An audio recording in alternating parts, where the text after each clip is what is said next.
بسم الله الرحمن الرحيم. قلب wanaagsan muuqaalkan hadii Ilaahay ka raali noqdo waxaan uga hadli doonaa wax aan ugu magac daray iscaawi. Waxayna ku saabsan tahay dhanka dhaqaalaha. Dadku Ilaahay waa kala duway tabar ahaan iyo tala ahaanba. Muuqaalkan maanta waxa uu quseeyaa dadka baahidooda iyo dhaqaalahooda ay isku heerka yihiin. Inta badan dadka noocaas ah waxa caado u noqoto in ay aqbalaan qaabka ay nolosha markaa u socoto. Kuma lihi shaqada ka tag adigoo taajooga inaad sii dadaasho waxyaabo kala qabataa kulli adba aqligaaga uu ku sheega. Laakiin tan aan uga socda waxa ay tahay shaqadan aad hadda hayso ee waxaad soo qaadaba dabka lagu sii shubayo adigana aad meeshii ka sii bilaabayso. Waxa muhiim ah inaad isweydiiso adigu qof bilaadan aad tahay mashiin ma tihid. Waa daaleysa baahiyahana way sii kordhaan marba marka ka dambeyso. Yacni waxaan ka wadaa waxa laga yaabaa in qof waalid ah tahay. Caruur baa ku dhalanaysa. Haddii caruurtaadii marka hore ay yaryaraayeen waxbarashay gaarayaan. Fees iyo hawlo kale oo badan baa jidka ku soo jiro. Si markaa nolosha wax uga beddesho sidaan kuma jiri kartide wax iska go. Waxaan yar ka hayso wax meel ka sii dhig. Waxa laga yaabaa istirahasidaan u dhigayaa waa loo baahan yahay oo waa sidaan. Mid ogow xitaa haddii adiga aad waxba hayn lahayn meel baa laga heli lahaa. Qorshaha laga rabaa cidna wax meel dhiga ku dhimayso. Irsaaqda mar walba Ilaahay baa bixiyo. Wax waa la helayaa ee hadda isku tasho. Weli waad socotaay. Ma ogid in mar shaqadaanba ay kala kici doonto. Kaba soo qaad waxaad meel dhigataa $2 maalintii. Ama bishiiba waxaad iska goysaa $50.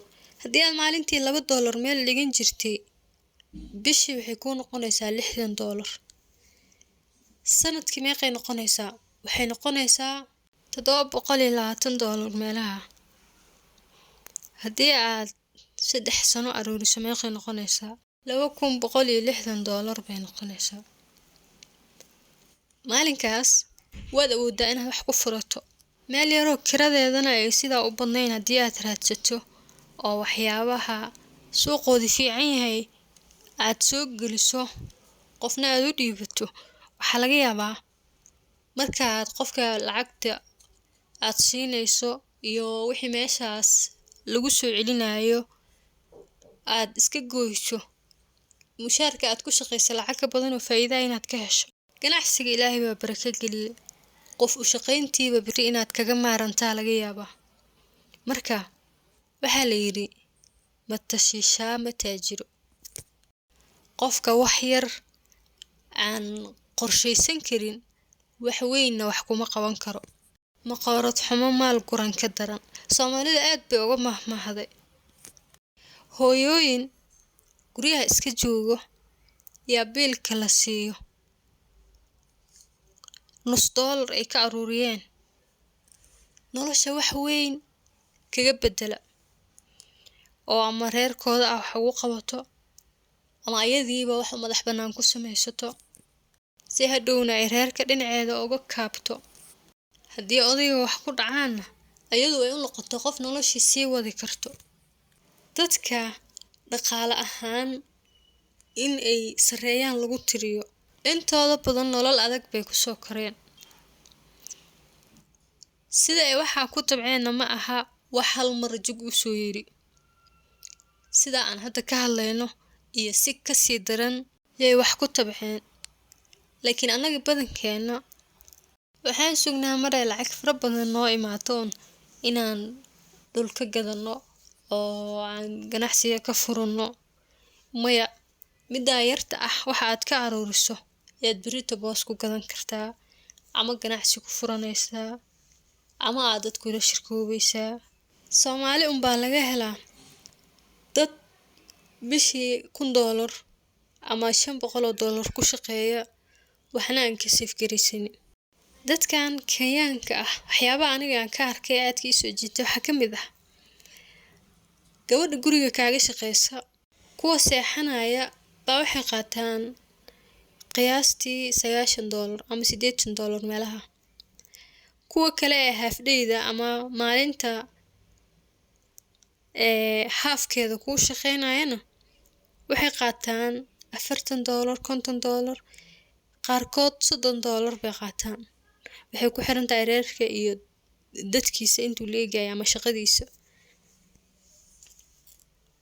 qof $30 qaadanaysa in ay bangiga account ku leedahay ma aaminaysa oo intay tagto ay $4 ama $2 ama $1 waxay awood gashanayso oo bil intay soo martay aysan wax ku ridaynin ba aysan jirin.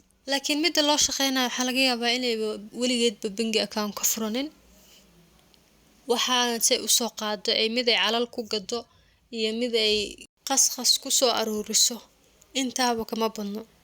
waa ogahay waxyaabaha waa loo baahan yahay, laakiin ku talagal inaad hooyo tahay adigoo mas'uuliyad ku saaran tahay. wax kastaana iska dhici karaan oo wuxuu adduunyo tahay, adduunyana isma saarnaato sideedaba. qof baa mar wuxuu iga sheekeeyay gawar gabdhaha Soomaaliyeed ka mid ah Nairobi degan, ninkeedana uu qurbaha ka shaqeeyo. marka waxaa la yiri ninka nin dadaal badan buu ahaa oo reerkiisa wuxuu ku dadaali jiray inuu biil ku filan siiyo, in wax dheeraada aysan weydiisanin isaga ugu talagali jiray. laakiin Ilaahay wuxuu nasiib uga dhigay gabar fiican oo sidoo ugu lisay ugu hambeysay. waa mahmaah Soomaalida isticmaasho. gabadha marka waxaa la yiri lacagta uu bishii u soo diro bay qayb save gareysaa. waxay lacagtii dhurtaay waxay dhurtaabo markii dhowr cunug dhashay ee lacagtii xisaabisaa waxay aragtay inay tahay lacag badan oo u goynaysa falaad. waxaa jira dabaqyo la dhiso oo in la sii gadgadaba loogu talagalay. marka guri cusub waxaa la yiri ay ka gadatay qayb way ku soo guurtay oo way degtay. ninkeedii baa soo laabtay ileen markuu qofka xogaa soo shaqeeyaba uu imaadaa si uu yara nasto bil ama wixii la mid ah. markuu imaaday asna markaa wuxuu wataa qorshe ah inuu reerkan guri u gado, ileen kiradii waa lagu rafaaday, meeshiina waa meel la degan yahay oo meel looga socdo jirin. laakiin waxaa ninkaasi culays ku ah lacagtii baan wax guri gooyo u dhanayn. wuxuu markii isleeyahay waxay yareed hayso qolo intaan la heshiiso aad ku tiraahdo sanadkiiba intaasaa ku soo darayaa intaan iga hayo gurina ii saxiixa oo haddaba aan horay u sii dego amaad waxaas raadisaa. markuu soo degay oo uu maalmo joogay asagoon weli u sheegin waxa uu damacsan yahay baa maalin waxa ay guriga ka soo saartay baqshado waraaqa ka buuxaan. markaasay waraaqay ku daadisay hortiisa. ninka wuxuu dhahay marka maxay yihiin waxaan waraaqan maxay ahaayeen? waxay ku dhahday waraaqahan anaga iska leh, gurigan aad hadda joogtaana bishaan socoto kirana lagama rabo oo anaga leh. ninkii wuu yaabay wuxuu ku dhahay sidee ku dhacday? kadib waxay uga sheekaysay sida ay u soo dadaashay lacagtii u soo diri jiray bil walba intii ay ka save gareyn jirtay, ugu dambeyn intay gaartay gurigan in ayada iibisay in ayagu leeyihiin. waliba waxay keentay lacag kale oo ka soo hartay guriga oo saa aan u badnayn $3,000 iyo $2,000 wax la yiri ma aqaan intaas ah. iyo madeesa ay wax ka dhigdhigi jirtay oo lacag $3,000 ah wixii ay ka qaadanaysay aruurisay ah. ninkii waxaa la yiri farax dartiis inuu soo ku sigtay. markiiba asagana wuxuu uga sheekeeyay wixii uu damacsanaa iyo sida uu niyadda ugu hayay inuu mar uun guri ay leeyihiin uu dhiso reerkiisa oo kiradan uu ka nasto, laakiin ay danta u diidaneyd. haddana uu barreeyay inuu guri payment ah u raadiyo. sida la ii sheegayna waxa uu yiri aniga hadda intaanan hayaayo aan sidaa ku sameyn rabay adiga igaga fiicanahay wax allaale iyo wixii adiga aad u malayso inay anfacayaan noogu samee waa soo shaqeynayaa adigaan kuu soo diriyay si maalgeli wax noogu qabo. haddii gabadhaas odaygeeda ama cid taqaana i maqlayso qisadaas aniga way isoo gaartay. ilaahay waxaa idinkaga baryaynaa inuu wixiin idiin siyaadiyo. waxa usoo qaatayna waa keliya dhiirigelin iyo dhanka wanaagsan oo dadka haddii marba ay family yihiin inay isku dan yihiin, inaan la isxasadnimeynin, inaan wax la kala qarsanin, in la iskaabo oo la isku arko laba qof oo dadka waayaga isku xiga ayaa fiican. markaasuu ilaahayna idin kaalmeynaya. daacadnimada markaa waa shay aad u muhiim ah. dumar badan waxaa laga yaabaa inay aad uga xanaaqeen waxaan ka hadlaa sababtoo ah waxay aaminsan yihiin in nolosha sidaas aysan ahayn, in ninka lug iyo laba laga gooyo, in waxaaga gaar laga dhigto, beri ka maalin ninkan wuu ku furi karaa, wuu kula guursan karaa. adiga markasta wanaagsanow. haddii ninkan uu asaga xumaado adduunkana waa looga jaraya, aakhirana way uga horeysaa. waxaa la yiri urdaba alla arka ildabana aadmiga arka. qofka laqdabada badan ee selfishka ah ee wax walba raba inuu qarsado oo ma arkin ima orinin dhaho, asagay ka go-an tahay. sababtoo ah ilaahay baa arko. laakiin midka wixiisa cadeysto, yani waxaa laga wadaa qofka isha sidaa iskugu qabto dadku way arkayaan, laakiin qofkii uurka xira ka waran, uurkiisa qofka qasnada intuu ka dhigo cuqdad dadka ugu haya ee wax kala qarbeynayo, ilaahay baa u jeedaa laga wadaa kaa, wuuna guul dareysanaya. teeda kale diiniyan haddii guriga waxa aad ka qorsheysa ee biilka ama waxyaabaha adiga lagu dhiibay ah aad u malayso inaad keligaa leedahay, xaaraan bay noqonaysaa. sababtoo ah asalka xoolaha ninkay ka imaadeen. wixii adi aad shaqaystay ama gaar kugu imaaday sidaa doontaad yeeli kartaa. laakiin sidaan in badan aragnay oo dumarka kale ku waaninaya ah, waxaad gurigaada ka aruursato dahab ku gado, meel gasho, sidaa iyo sidaa yeel, ninka waxaas yuu kaa ogaanin, waxaasoo kale ma fiicno. waxayna keenaan kala fogaansho. maadaama aad tahay qof run sheegayo, xalaal miiradna ah oo inuu wax qarsado ama wax khiyaameeyo aadan rabin, ilaahay waa kuu kaalmeyn. waxaagaas wax fiican bay kuu dhalayaan. waxaan laga yaabaaba ninkaad ka qarinayso haddii uu ogaan lahaa oo u sheegi lahayd dhihi lahayd waxaan yarka ah baan haystaa, inuu ku dhihi lahaa waxaad ka damacsan tahay, waxaasaa rabay inaan ku furo, haye anaa kuugu daraayo furo. sheeko kale aa idin kugu darayaaye hadalkaas hadda ku keenay. waxaa jirtay magaalada anaga aan deganahay tuulo ka tirsan. tuuladaas marka waxaa deganeed qof single mother ah oo ayadoo dhowr cunug haystaa waxaa guursaday nin kale oo iska xamaasho, gaari buu ku shaqaysan jiray. musqul ma lahayn marka maamada, way ka dunsaneed musqusha u dhisneyd. waxay markaa damacday inay musqul dhisato. ninkaana maadaama uu ku cusub yahay oo hadda dhow guursaday, ilmahana inay mid u dhashay inay weli waxba dhalin ma sheegi karo, way u shaqayn weyday inuu yacni ninkaas uu asaga hawsha qabta.